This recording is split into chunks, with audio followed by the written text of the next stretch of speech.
Hi guys, mon nom est Danny Cronstrom du Guide Voyageur. Aujourd'hui, je vais m'intéresser à la destination du Pérou. Est-ce que le Pérou est une destination gift-friendly?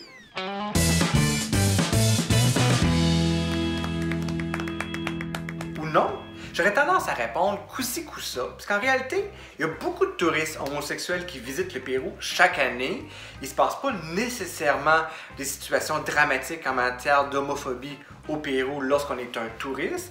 C'est juste que la religion chrétienne est encore extrêmement présente chez les Péruviens, ce qui fait en sorte que des fois, ça heurte un peu leurs valeurs day-to-day, jour après jour. Je donne un exemple très concret de ce que j'ai vécu en tant que le guide voyageur. Un jour, je me rends au Pérou, à Lima, pour une seule nuit, parce que je voulais me rendre à Cusco. On va revenir sur la question de Cusco un peu plus tard. Compte tenu que je voulais un hôtel près de l'aéroport, je prends une seule nuit avec une seule chambre et un seul lit, avec mon ex à l'époque. Et le commis, l'agent, me demande si je veux vraiment un seul lit. Ma réponse étant oui.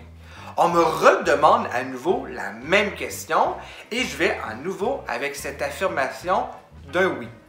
Et la personne me le redemande pour une troisième fois. Ce qui m'invoque un peu le questionnement, est-ce que les gens sont ouverts, oui ou non? J'aurais tendance à répondre que certains lieux sont plus ouverts que non. Lorsque je pense au Pérou, bien entendu, je l'associe directement avec cette merveille du monde, le Machu Picchu. Un incontournable à faire absolument une fois dans sa vie, qu'on soit un touriste issu de la communauté LGBT ou non. Je crois sincèrement que le Machu Picchu mérite d'être visité. Il y a bien entendu des étapes pour se rendre au Machu Picchu. Assurément, les chances sont très élevées que vous allez débarquer à Lima, la capitale. Je ne vous cache pas que Lima peut être une destination dangereuse à éviter dans certains secteurs de la ville. Il y a deux secteurs qui sont intéressants pour les touristes et les touristes homosexuels. Il y a le vieux quartier, le centre historique qui est intéressant, mais celui que je préfère et de loin, c'est le Mayfair. Le Mayfair est une espèce de quartier vraiment ouvert d'esprit, très tendance, très actuel, très aujourd'hui, avec des gens vraiment ouverts d'esprit. Puis c'est là qu'on retrouve aussi des bars gays, des discothèques, des restaurants beaucoup plus ouverts à la communauté gay. À vrai dire, Lima, ce quartier-là, qui est extrêmement intéressant le jour, la nuit, c'est le coin qu'il faut être. C'est aussi le quartier gay qui peut être intéressant si vous aimez les quartiers, les boutiques, etc. C'est aussi le Mayfair, je crois que c'est le meilleur coin pour trouver un hôtel en tant que touriste homosexuel ou un touriste dit classique général, parce que le quartier est sécuritaire, joli, très tendance, et on retrouve notamment toutes les possibilités qu'un touriste peut chercher. Personnellement, Lima, ce ne fut pas nécessairement mon coup de cœur. Mon coup de cœur s'en va bien entendu à Cusco. Cusco, c'est vraiment l'espèce de ville culturelle du Pérou. Cusco est vraiment à une hauteur incroyable, c'est extrêmement haut. Donc, ça peut avoir un vertige pour certaines personnes. C'est pas tous les touristes qui se sentent confortables lorsqu'ils arrivent à Cusco. Il existe des façons, beaucoup de pharmacies qui peuvent vous aider à sentir cette espèce de malaise que vous allez recevoir. Sinon, marcher dans le vieux quartier, la vieille ville de Cusco, c'est tout simplement magique. Cusco, c'est souvent aussi la porte d'entrée pour visiter le Machu Picchu. Vous pouvez prendre le train, en moins d'une heure, vous serez rendu.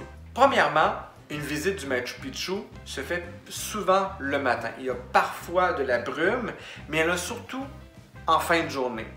Lorsque vous allez visiter le Machu Picchu, le matin, vous allez voir un line-up, une ligne d'attente, une file d'attente incroyablement longue. Dès l'après-midi, cette file-là, elle n'est quasiment plus existante. Je vous invite fortement à vous y rendre très tôt le matin. Peut-être regarder aussi la question de la météo avant de vous y rendre. Il se peut qu'il y ait du brouillard, donc pas nécessairement voir le Machu Picchu rendu en haut. En bas, de la ville, vous allez pas vous allez percevoir, vous allez voir les montagnes, mais pas nécessairement le Machu Picchu. La problématique avec cette merveille du monde, c'est que souvent le gouvernement péruvien affirme qu'ils vont fermer le site. Ils sont en droit de le fermer. Ils évoquent ça pour attirer davantage de touristes, mais jusqu'à présent, ils ne l'ont jamais fermé, autre que pour des raisons de météo et de sécurité, mais dites temporaires. Mais le fermer à jamais pour les touristes ou les archéologues, non, ce n'est pas arrivé. Rendez-vous au Machu Picchu, rendez-vous au Pérou, mais juste faire attention pour ne pas nécessairement démontrer l'affection ou embrasser votre copain ou votre conjointe, peu importe l'orientation que vous êtes. Soyez discret et vous n'aurez jamais aucun mal, surtout si vous faites attention de ne pas avoir un hôtel dans les districts, dans les quartiers peut-être plus chauds, plus difficiles de Lima notamment. Soyez sécuritaire et vous n'aurez aucun souci dans cette destination.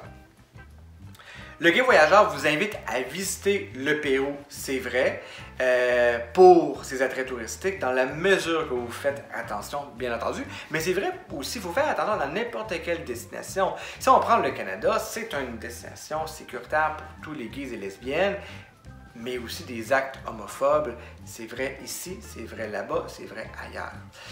Si vous aimez cette capsule du Pérou, je vous invite à donner votre commentaire, vos questionnements, partagez, aimez, dites-le moi et ça me fait un immense plaisir de pouvoir vous répondre. Vous avez d'autres destinations que vous voulez que je vous partage, ça va me faire un immense plaisir. J'ai besoin de vos commentaires, vos suggestions, vos questionnements pour que le projet du guide voyageur puisse vous informer davantage sur les destinations à faire, oui ou non, en tant que touriste homosexuel.